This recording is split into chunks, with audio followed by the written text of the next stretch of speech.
aberto o chat, caso vocês queiram mandar alguma mensagem, não entendi alguma coisa, ou falhou o som, enfim, vocês podem se manifestar além do microfone, que está aberto, se vocês quiserem, né? Eu não tenho controle.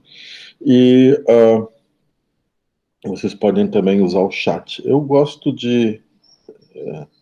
normalmente deixo o chat fechado para poder ver vocês, mas são fotos paradas, então tanto faz.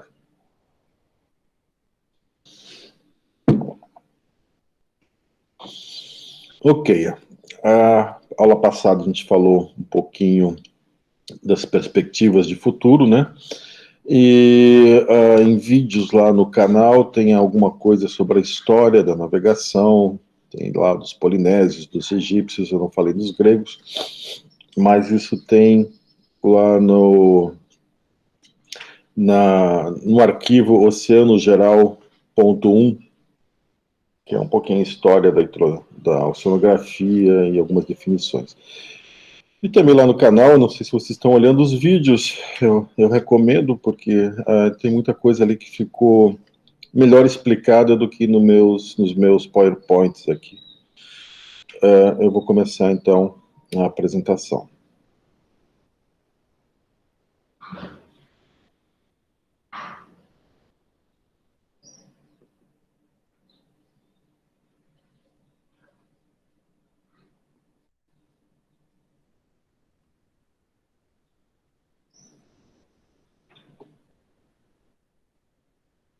Acho que entrou aí. Pronto, só o slide.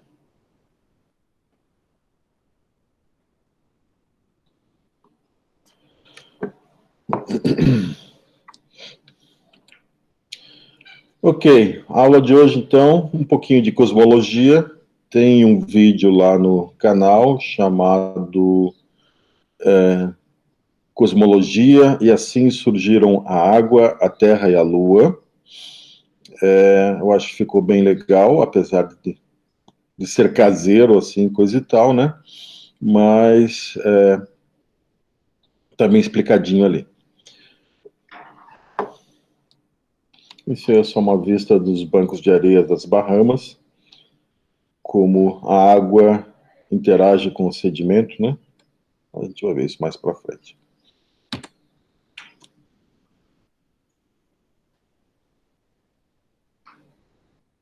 Tem alguém entrando aqui? Não, não.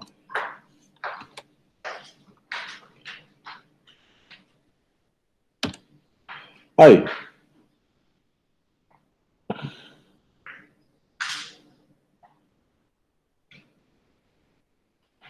Eu estou recebendo um monte de mensagens aqui, mas acho que não tem nada a ver. Vamos lá. E ignorar.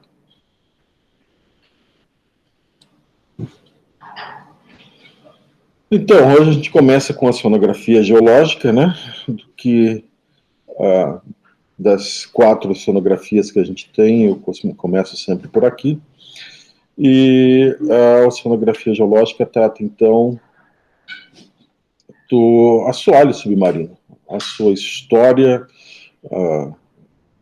como é que ela se formou, como é que ela chegou nesse formato, com essas formações que tem hoje, a história, a paleontologia. Aliás, muitos geólogos conhecem bem um grupo de protozoários chamados foraminíferos, usam esses foraminíferos, inclusive, para fazer datação de sedimento, para buscar petróleo, enfim. Eles usam de muitos recursos da física também, como a propagação do som, a sismologia, né? E eu já tenho um vídeo também falando sobre batimetria, como é que se determina a profundidade, como é que a gente revela o assoalho submarino, né, o relevo do assoalho submarino. Esse vídeo também, modéstia à parte, acho que ficou bem legalzinho. E além de a geologia marinha emprestar conhecimentos da física, da química e até da biologia, também fornece muitos dados, muita informação para essas outras ciências, inclusive para a própria física. Geofísicos são aqueles tipos de craniacs, brain persons, que muitas vezes só conseguem falar em hexadecimais, entendem como o som se propaga no centro da Terra e coisa e tal. Também tem outro vídeo lá no canal que é sobre a magnetosfera. Vocês vão ver que tem uma cientista que revolucionou toda a geofísica, né? A partir de dados de sismógrafos, ela descobriu a estrutura interna da Terra, um núcleo sólido envolvido em um manto líquido, praticamente. Vamos adiante.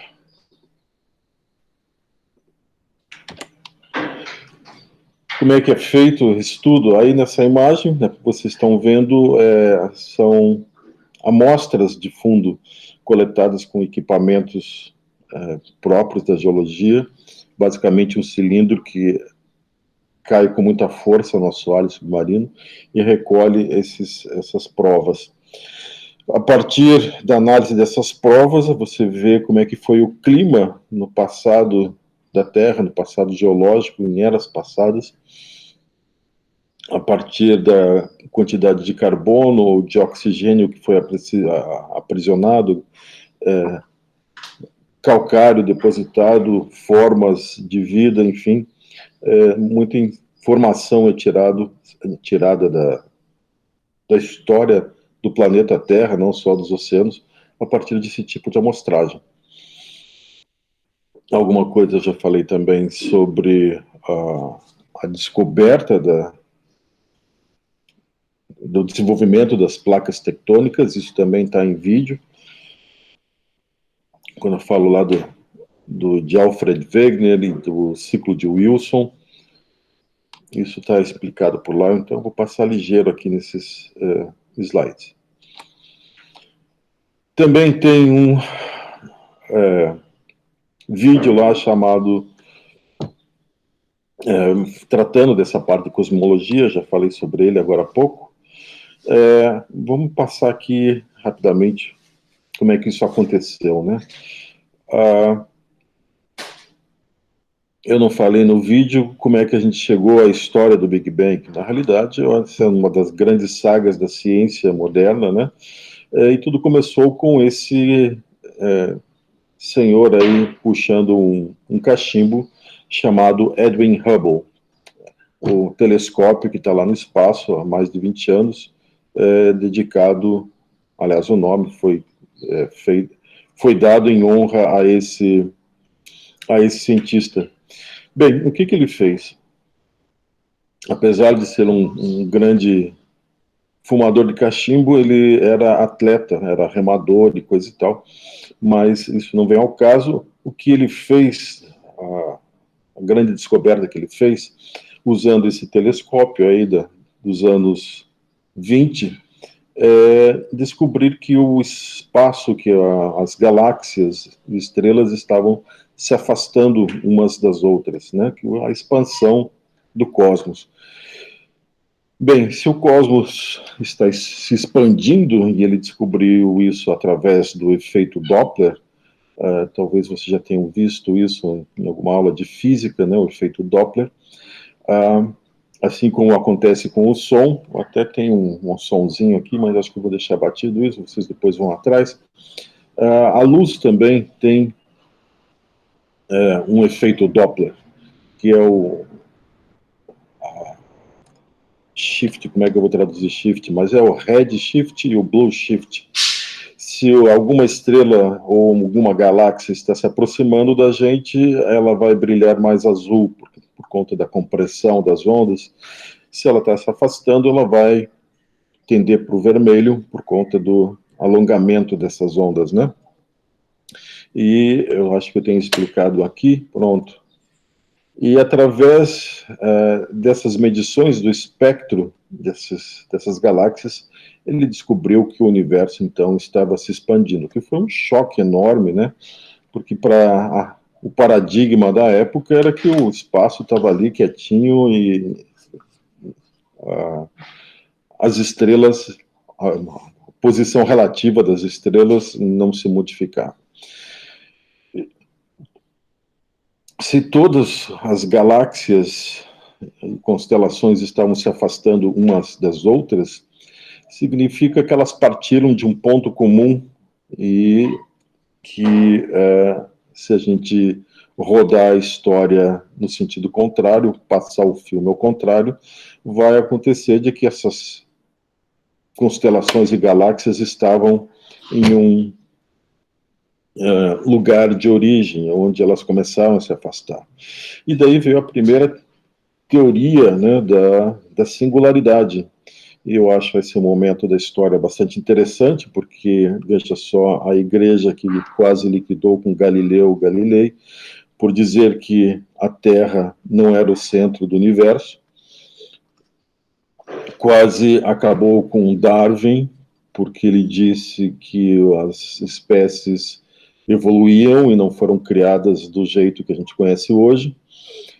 E assim por diante, a igreja sempre combatendo as novas descobertas da ciência, né? E foi justamente um padre que veio com essa ideia da singularidade, de forma que a evolução não era mais só um processo biológico, mas era um processo cosmológico.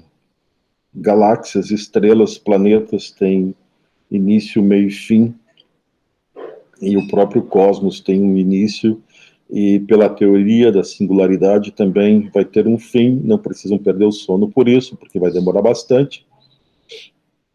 Mas se as galáxias, estrelas continuarem se expandindo do jeito, nessa velocidade, vai chegar um tempo em que o céu ficaria completamente escuro, certo? A gente não ia conseguir mais enxergar as estrelas. Eu vou desligar, não vou nem saber quem é. E então tá aí o grande mérito do Lemaitre, foi justamente isso, né?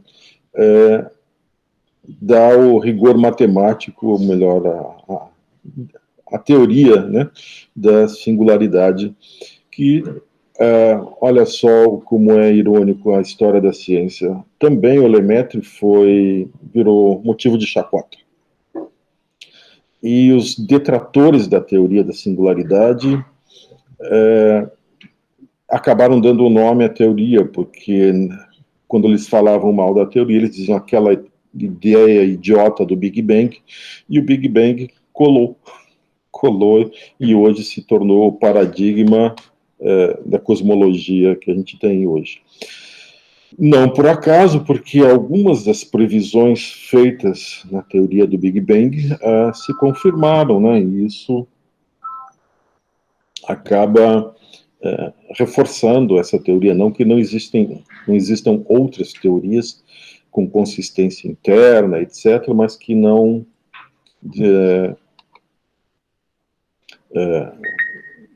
tiveram evidências, digamos assim, que pudessem ser comprovadas. Vamos lá. É isso que clica sempre. Aí, um resuminho da história, né, do cosmos, desde o Big Bang até a era presente. E aí nós vemos também um sistema que foi lançado pela NASA, é o sistema LISA, que são 3 pequenas espaçonaves, e que, através de feixes de laser, consegue tirar amostras da radiação cósmica. E olha só, esse equipamento foi capaz de tirar uma foto do que seria o planeta, aliás, o cosmos, digamos assim, 300 segundos depois do Big Bang, quer dizer, a foto mais antiga do cosmos. Eu vou ver se tem essa foto aqui melhor. Aqui é a mesma visão, né? Até aqui onde está o meu cursor, 300 mil anos depois do Big Bang, o cosmos era tão aquecido que não era possível a formação de átomos, lítio, hélio, lítio e hidrogênio, perdão. Foi necessário 300 mil anos de expansão e esfriamento do cosmos para que os núcleos que foram formados aí cerca de 3 minutos depois do Big Bang começassem a se compor como átomos. E levou mais 1 bilhão de anos para que esses átomos se transformassem em moléculas, se combinassem em moléculas, formando galáxias e estrelas, nuvens, etc. E aí, colocando a gente aqui no finalzinho desses 15 bilhões de anos, né, a espécie humana é um evento muito recente. Eu explico melhor isso lá no vídeo. Vamos lá. Pronto. Aqui está a primeira imagem do COBE, né? Aqui essas manchas rosas e azuladas foram limpadas, né, digitalmente, até que a gente obteve a segunda imagem. Isso que essa mancha vermelha aqui no meio é justamente o disco da nossa galáxia, a Via Láctea, que depois também foi limpada e a gente conseguiu essa imagem. A gente não, os cientistas envolvidos, os físicos envolvidos, essa que seria o ruído de fundo do Big Bang, uma imagem de 300 mil anos após o Big Bang. Essa imagem é tão importante que rendeu 3 prêmios Nobel em momentos diferentes, por conta das descobertas e das implicações, né, que essa pesquisa teve. Essa é a imagem original do primeiro COBE, né, mas na realidade foram lançados 3 satélites, e cada um deles, assim, tipo, 500 a 1000 vezes com maior definição, né, de pixels, digamos assim, para obter essa imagem. Está lá ainda no céu o último satélite. Eu não sei se está ativo ainda, mas ainda não caiu. Então, graças a essas pesquisas todas e também ao telescópio Hubble, hoje a gente tem uma certa imagem de como seria o cosmos, né? Ninguém consegue imaginar o que haveria depois, existe muita especulação, existe uma teoria recente também de que essa imagem aí é completamente diferente.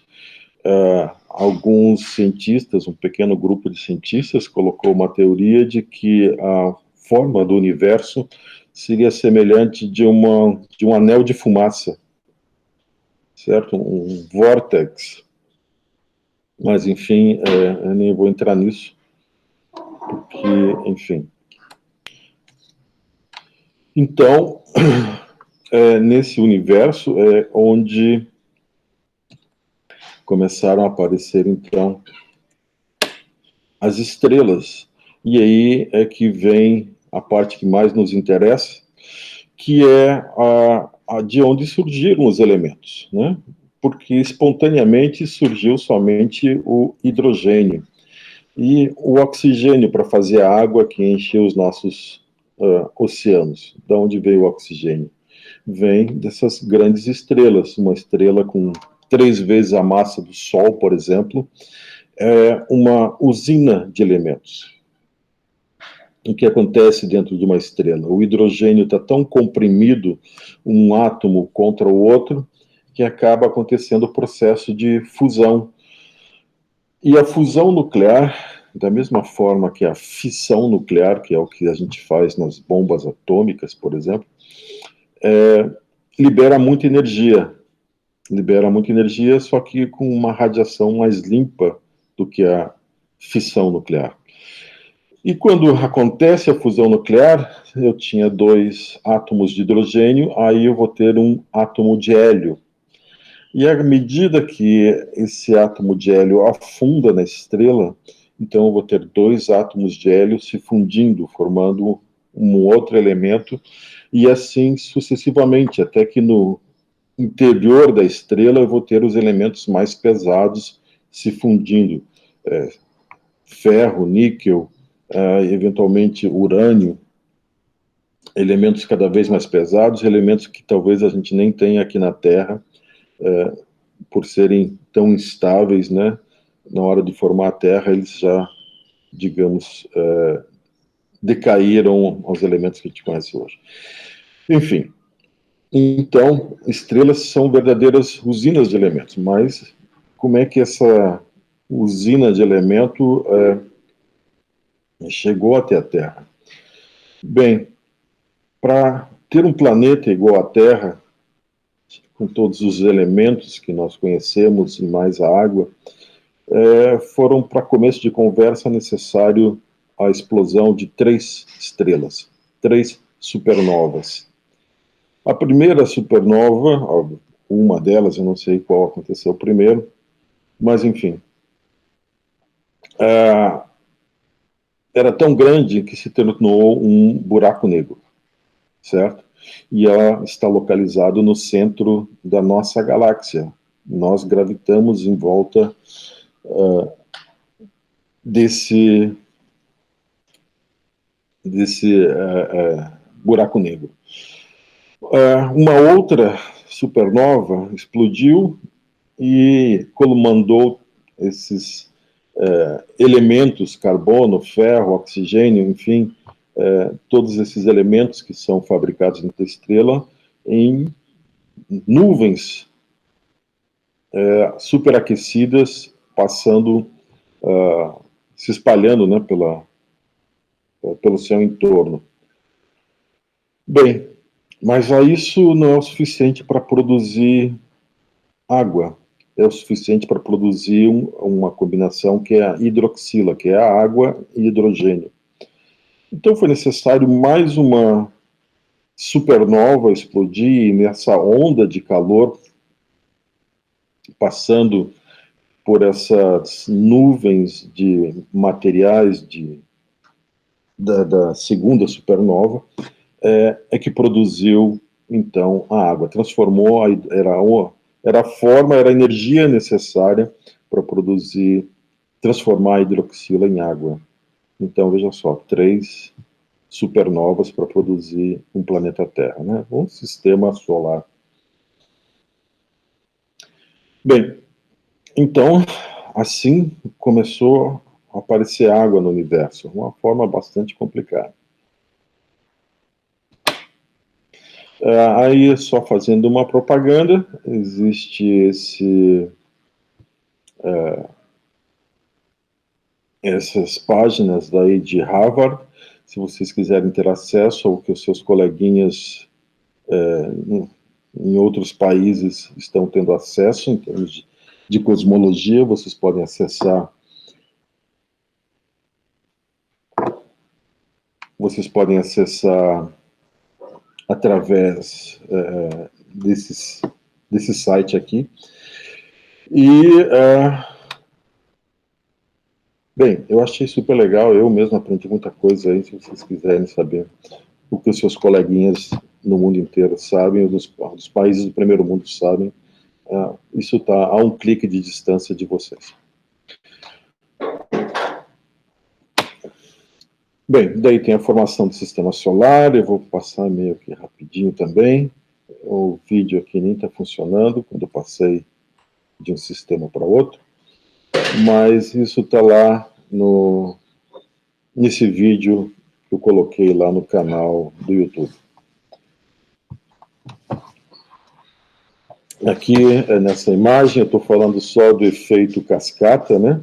A partir do momento que a primeira estrela entrou em ignição, imagine um universo com várias bolotas de hidrogênio, e a maior parte dessas bolotas não gerava energia suficiente por compressão dos átomos de hidrogênio dentro de si, por gravidade, não tinham energia suficiente para dar ignição, para ligar a estrela. Então, quando a primeira estrela explodiu, e esses gases superquentes foram se expandindo em todas as direções, foram dando ignição às outras estrelas. Deve ter sido um momento espetacular, né? Só que certamente durando mais do que uma vida humana, mas o céu foi lentamente se iluminando, porque era um efeito em cadeia.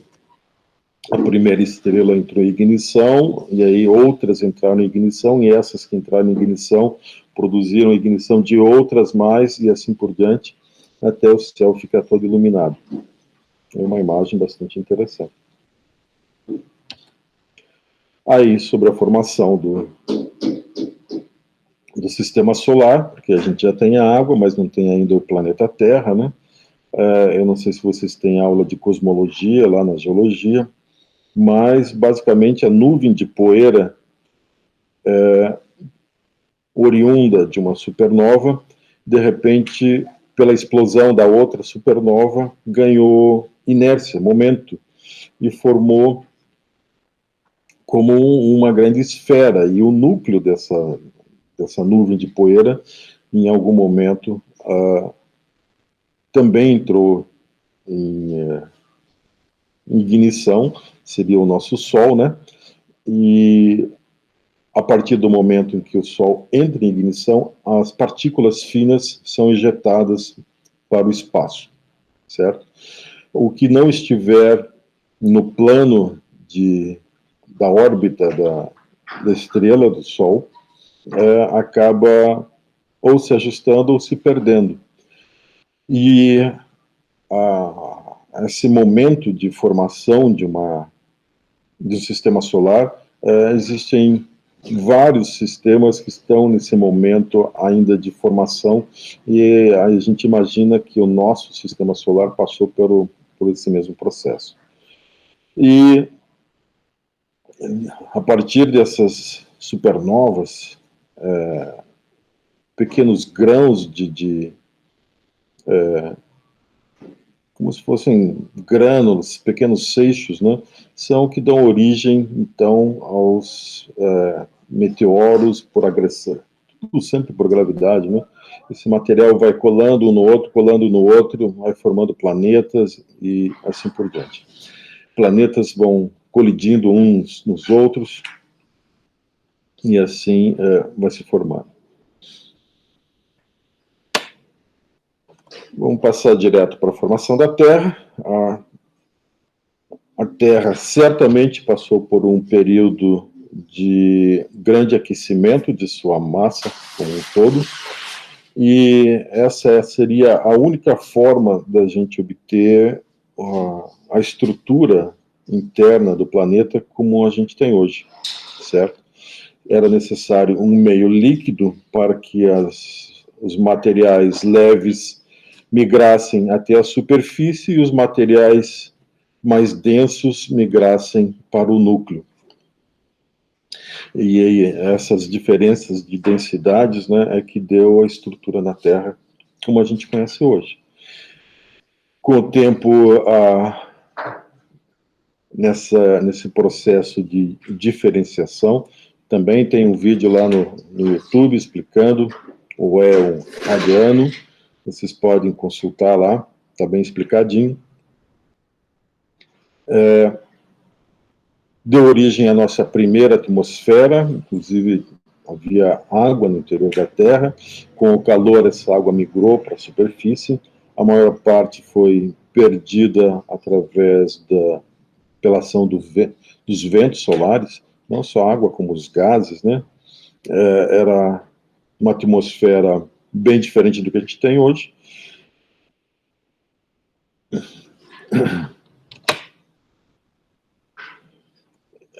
Nós estamos, na realidade, vivendo na nossa terceira atmosfera.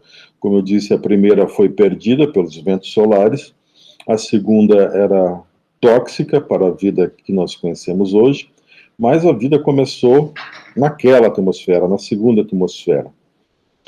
E foi durante o período da segunda atmosfera, quando a Terra esfriou o suficiente para a gente ter água líquida, correndo pela superfície, que começou a vida. A vida na Terra, no começo, era heterotrófica, quer dizer, os organismos ingeriam aminoácidos que estavam dissolvidos na água ou em suspensão na água. Esses aminoácidos eram produzidos naturalmente na nossa atmosfera e oceanos primordial. Até que um belo dia a vida inventou a fotossíntese. E aí a gente tem o primeiro processo de extinção em massa do planeta, quando o oxigênio atinge uma concentração tal que mata todos os organismos que eram, como se diz, anaeróbicos. Toda a vida na Terra era anaeróbica até o momento da fotossíntese. E esses organismos anaeróbicos persistiram, pelo menos a gente tem hoje organismos anaeróbicos na nossa biota. E onde é que eles sobreviveram? Em locais de condições extremas, onde o oxigênio não alcança. Nos sedimentos, em cavernas, no interior de outros organismos, onde a concentração de oxigênio é mais baixa, enfim. Em locais onde o oxigênio não alcança, a gente ainda encontra organismos anaeróbicos. E, bem, com a invenção da fotossíntese, aconteceu a absorção do gás carbônico. A atmosfera tinha quase 50% da composição da atmosfera era gás carbônico. E esse gás carbônico começou a ser absorvido pelas formas de vida, e essas formas de vida nos oceanos iam morrendo, iam para o fundo. Dessa forma, então, o gás carbônico foi sequestrado e depositado no fundo dos oceanos. Boa parte talvez tenha virado petróleo. Mas isso permitiu que a temperatura do planeta diminuísse até os níveis mais próximos dos atuais, né? Devido a essa depressão de gás carbônico e aumento do oxigênio na Terra. Com o aumento da concentração de oxigênio oriundo da fotossíntese, a atmosfera se tornou respirável, e aí demorou não muito tempo que a vida marinha começou a colonizar os continentes, e o resto é história. Então, nós temos essas fases, né, de formação dos oceanos, tem a ver com a própria formação do planeta.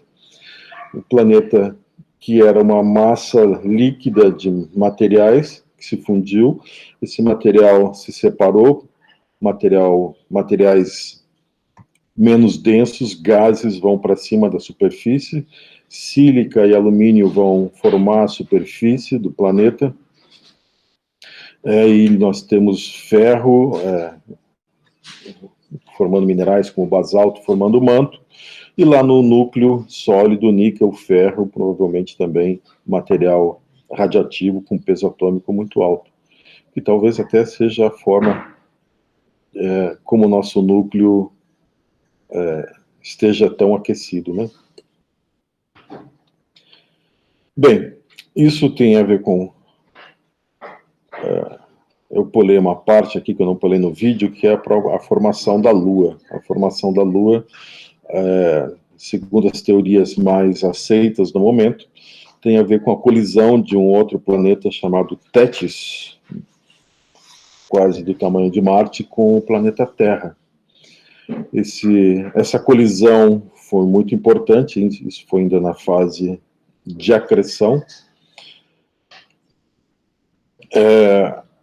porque deu à Terra a rotação necessária, né, para que a gente tivesse o planeta que a gente tem hoje. Imagine se nós tivéssemos o planeta Terra sempre com o mesmo lado voltado para o Sol, ele não ia funcionar, pelo menos não do jeito que a gente conhece. Então essa rotação foi importante, e essa rotação era muito alta, era quase a metade do que é hoje. A Terra, na realidade, a cada dia ela perde um pouquinho de velocidade, certo? Vai chegar um tempo onde, quando acontecer a trava gravitacional, nós vamos ter a mesma face da Terra olhando sempre para a mesma face da Lua. A Lua já está travada, né? Ela mostra sempre a mesma lado para a gente. Mas eu vou explicar isso mais para frente. E quando chegar nesse dia, né, nós vamos ter aí um dia de 48 dias, equivalente a 48 dias. A vida na Terra não vai ser possível. Imagine a gente ter,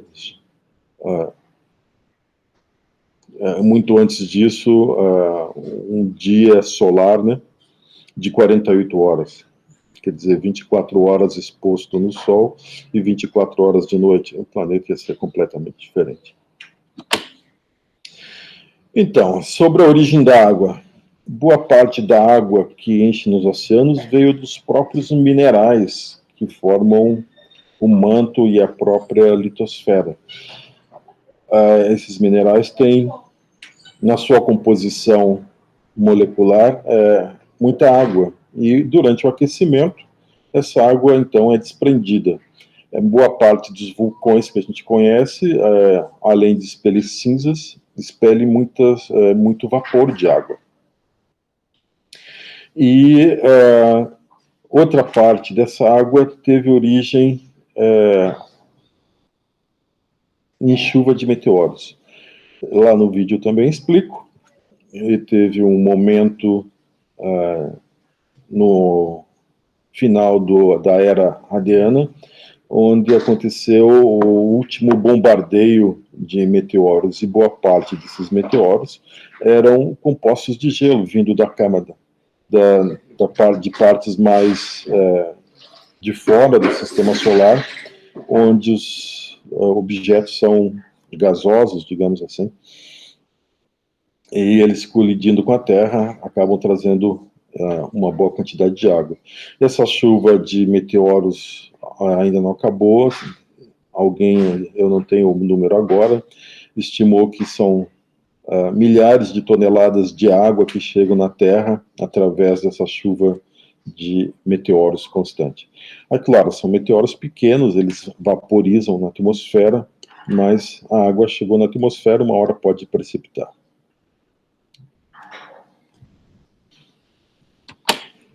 Aí, a linha do tempo, então, ali colocando aqui embaixo, a formação da Terra há 4,6 bilhões de anos, 4,56 bilhões de anos, 4 bilhões e 560 milhões, aconteceu a formação da Lua, e não muito tempo depois, 3,9 bilhões de anos, então nós temos os oceanos formados. Como é que a gente sabe disso? Porque as rochas sedimentares mais antigas têm essa idade. E rocha sedimentar só acontece em meio líquido, certo? Pode ter sido uma poça d'água, um lago, né? Ou, enfim, era alguma água acumulada. E veja só, não demorou muito, nós, há 3,5 bilhões de anos, nós encontramos, então, os fósseis mais antigos.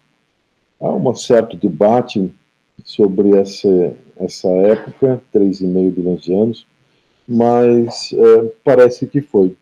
Então, a maior parte do tempo da história do nosso planeta aconteceu com vida. A vida iniciou muito cedo no nosso planeta. Isso nos faz perguntar se esse é um processo natural e não deve estar acontecendo por aí também em outros planetas com condições semelhantes à da Terra. É interessante lembrar que Há 20 anos atrás a gente não tinha conhecimento, sabia que existia, mas não tinha conhecimento de nenhum planeta fora do sistema solar, e hoje já existem cerca de 8.000 planetas fora do sistema solar conhecidos, dos quais aí uma centena, talvez, tenham condições de distância do Sol, temperaturas, enfim, clima cósmico, digamos assim, semelhantes da Terra. São os planetas que eles chamam de caixinhos dourados. Eu duvido que alguns de nós venham a conhecer um deles, porque simplesmente não existe tecnologia para chegar até lá. Mas, enfim, a gente passou de 3,5 bilhões de anos até 1,5 bilhões de anos, quer dizer, a maior parte do tempo da vida na Terra com formas procarióticas, que seriam bactérias e arqueotas, que são células sem núcleo. E só então, aí há 1 bilhão e 450 milhões de anos atrás, surgiram as primeiras células com núcleo. E aí demorou mais, praticamente 1 bilhão de anos, para essas células com núcleos formarem animais, tecidos verdadeiros, né? E é o que é interessante, que quanto mais próximo do presente a gente chega, a gente vê que os saltos evolutivos são mais, digamos assim, mais intensos, mais o tempo de um salto evolutivo para outro se torna menor. Vai ser legal viver no futuro, com certeza, se a gente conseguir sobreviver ao momento atual, devem aparecer coisas bem interessantes. A evolução se acelera. Quem sabe os macacos vão falar e coisa e tal. Opa, por que não está passando o meu slide?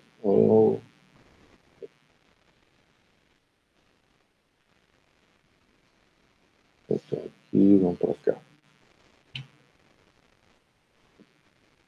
Aí era um pequeno exercício que a gente fazia em sala de aula, os alunos anotarem quais eram os grandes eventos nesses períodos, era uma forma de colocar em mente, né, as eras por onde a gente passou, mas eu acho que no momento a gente pode pular isso daí. Sobre o surgimento da vida, existe um debate muito grande sobre essa pequena imagem que vocês estão vendo aqui, de que seria um fóssil de procarionte de 3,5 bilhões de anos, encontrado lá na Austrália, ou se isso seria simplesmente um processo químico, mas enfim,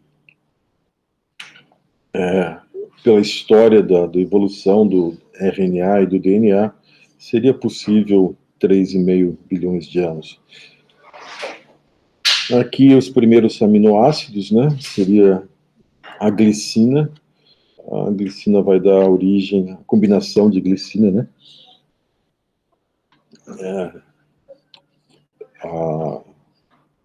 a proteínas, enfim. Isso eu vou deixar para vocês. Existem várias teorias aí sobre a origem da vida. Sobre datação radiométrica, eu também falo lá nos vídeos, né, mas como isso funciona. É um instrumento, uma ferramenta fundamental para a geologia e a datação dos sedimentos. E pode ser feito através de isótopos de carbono. Aqui na imagem eu coloquei sobre isótopos de urânio. Isso vocês podem ler depois, está lá no vídeo também. Acho que a gente pode economizar esse tempo aqui. E também a gente trata sobre a tectônica de placas, e eu coloco aí a imagem, está muito escura essa imagem, de Alfred Wegener, alguém que hoje é quase endeusado, né?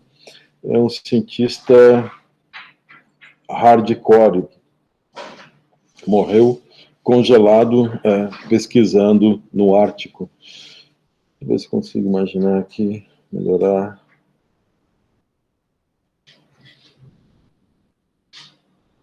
A imagem, deixa para lá. Mas, enfim, é dele a ideia de que os continentes se movem na superfície da crosta terrestre, né? E ele não conseguiu explicar na época, aliás, ele teorizou, olha, talvez exista uma camada de lama embaixo dos continentes, por onde eles deslizem numa ou noutra direção. É claro, hoje a gente sabe que não é bem isso que acontece, mas o grande mérito dele é que ele recolheu, ao longo da curta vida dele, evidências, assim, incontestáveis de que, de fato, os continentes estavam se movendo. Vamos ver aqui. Não. Eu fiz de novo. Sempre que eu clico no...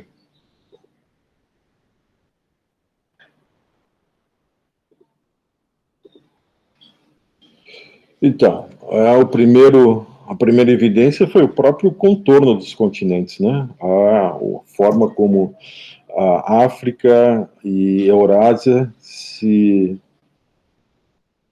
complementam, né, com a costa da América do Norte e América do Sul. A imagem que está representada aqui, né?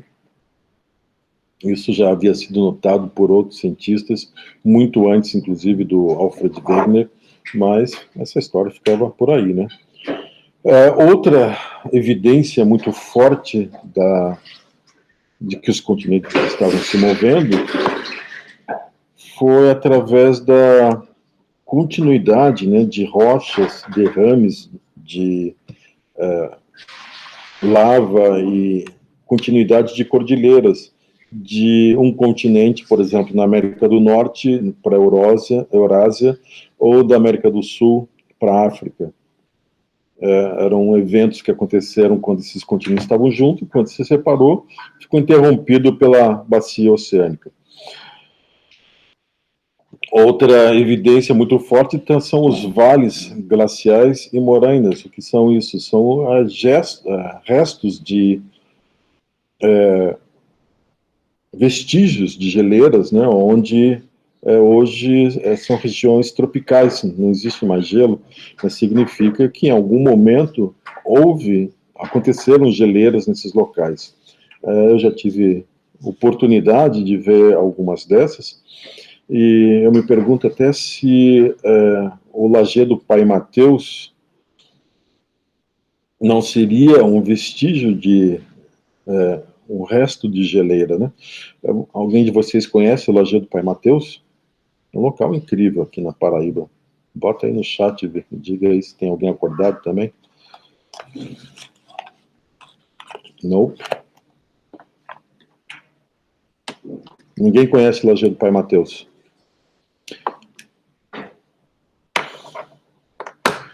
É aqui no meio da Paraíba. É um lugar incrível, fantástico. No intervalo eu tento conseguir algumas imagens para mostrar para vocês. Mas, enfim, quando o gelo, a geleira passa, na base das geleiras tem muitas rochas coladas no gelo. E quando essa geleira se desloca, essas pedras vão riscando o substrato, riscando as rochas, né, que estão abaixo da geleira, formando esses riscos aí que vocês estão vendo na imagem, essas estrias.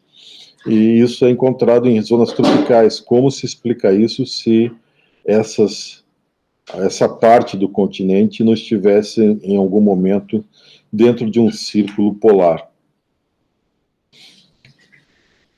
Bem, ele não parou por aí, ele chegou a trabalhar com fósseis também, olha só. Ele descobriu que alguns fósseis têm uma distribuição pancontinental. Organismos que se distribuem, por exemplo, em todos os continentes, como essa plantinha aqui chamada, cadê meu cursor? Glossopteris. Acontece na Austrália, você encontra fósseis na Antártica, na Índia, Madagascar, África e América do Sul. Como isso é possível? Né? Essas plantas não possuíam sementes que flutuam no ar ou sementes que resistiriam ao transporte pelo mar, enfim. A única explicação possível é que a distribuição era contínua e, em dado momento, esses continentes se separaram.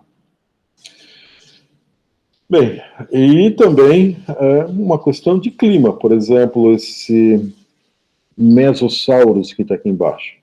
É um réptil, répteis detestam clima frio, jamais poderiam viver na Patagônia de hoje, né?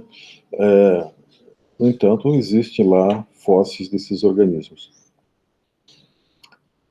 Ou mesmo desse Listrosaurus, que é encontrado aqui na Antártica, onde não seria possível. Meu depoimento, perto da estação brasileira na Antártica, eu achei um pedaço de conífera fossilizado, uma pedra, um resto de madeira, digamos assim, né? Não sei se era um galho, um tronco, mas dava para ver os anéis de crescimento assim direitinho. Infelizmente, no acidente no navio, esse material foi perdido, mas achei um fóssil na Antártica. Não deu nem tempo de identificar depois. E as últimas evidências têm a ver com paleomagnetismo. E o paleomagnetismo, na realidade,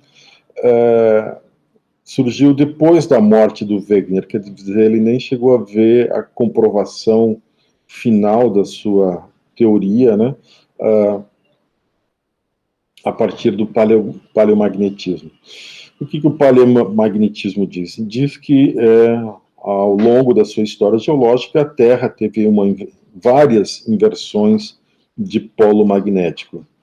E olha que interessante, né? O pessoal da conspiração diz: nós estamos próximos de uma nova inversão de polos, e preparem-se, façam os seus bunkers, e juntem elementos. O fato é que nós passamos por várias e a vida continuou do mesmo jeito. Talvez as aves migratórias tenham se perdido, animais que usam o magnetismo da Terra para se orientar durante as migrações, fiquem confusos, mas a vida, não existe nenhum processo de extinção em massa, por exemplo, associado com a inversão de polo magnético. E já aconteceu várias, devem acontecer outras.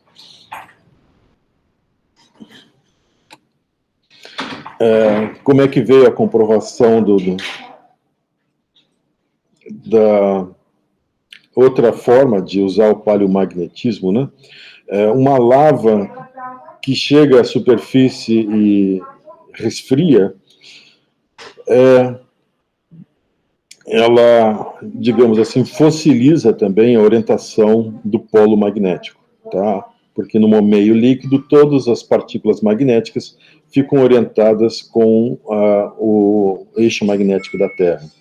A partir do momento que esfria, isso está solidificado. Então, nessas imagens aqui que a gente está vendo, é que à medida que a gente recua nesses derrames de lavas na Eurásia e na América do Norte, a distância entre o polo magnético em cada período desses vai aumentando. Aqui um derrame no presente, há 100 milhões de anos, há 200 milhões de anos, vai se afastando. Como isso é possível?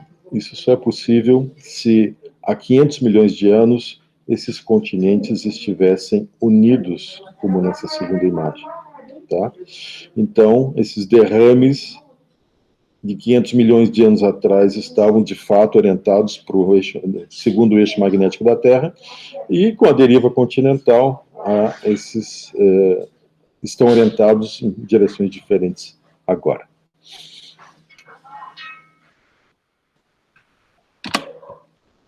Bem, aí eu falo um pouquinho sobre metodologia, eu também falo isso lá nos vídeos, como se conhece o interior da Terra, né? Através da propagação do som o som se propaga no sólido com velocidade muito maior do que na atmosfera.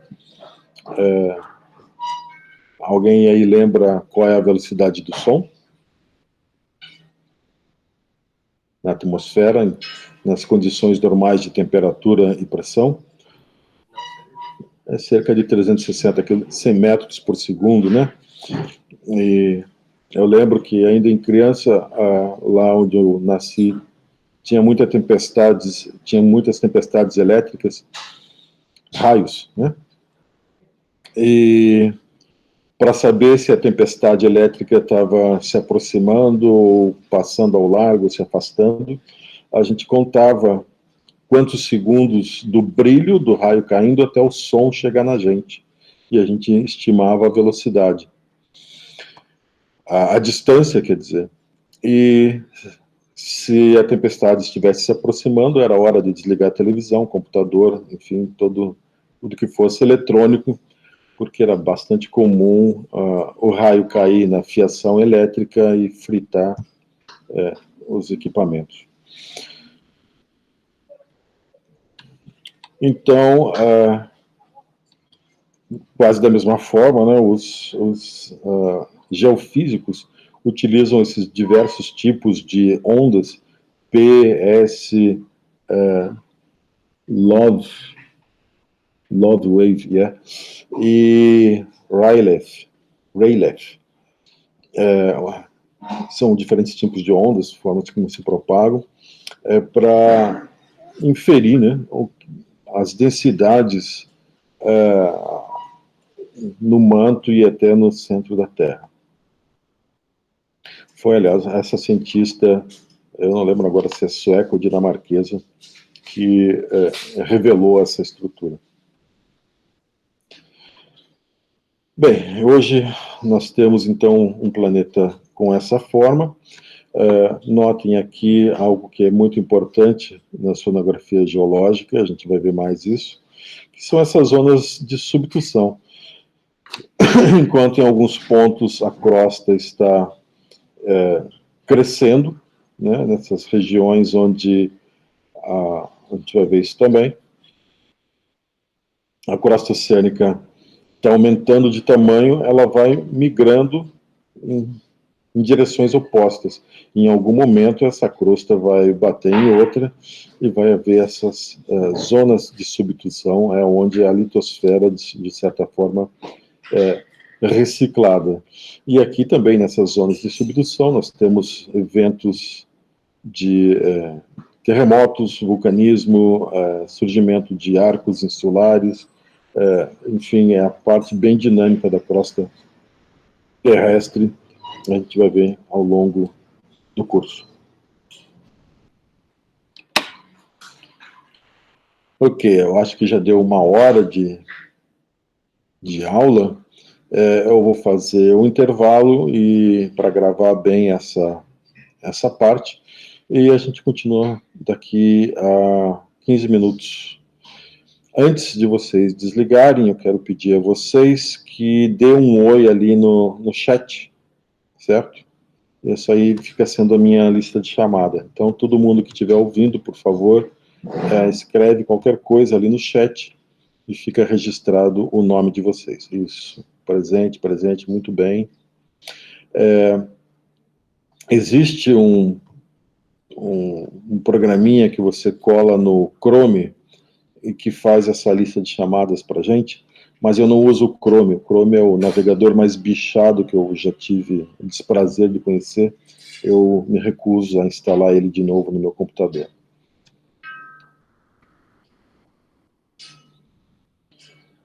Ok, acho que todo mundo já deu o seu presente, né?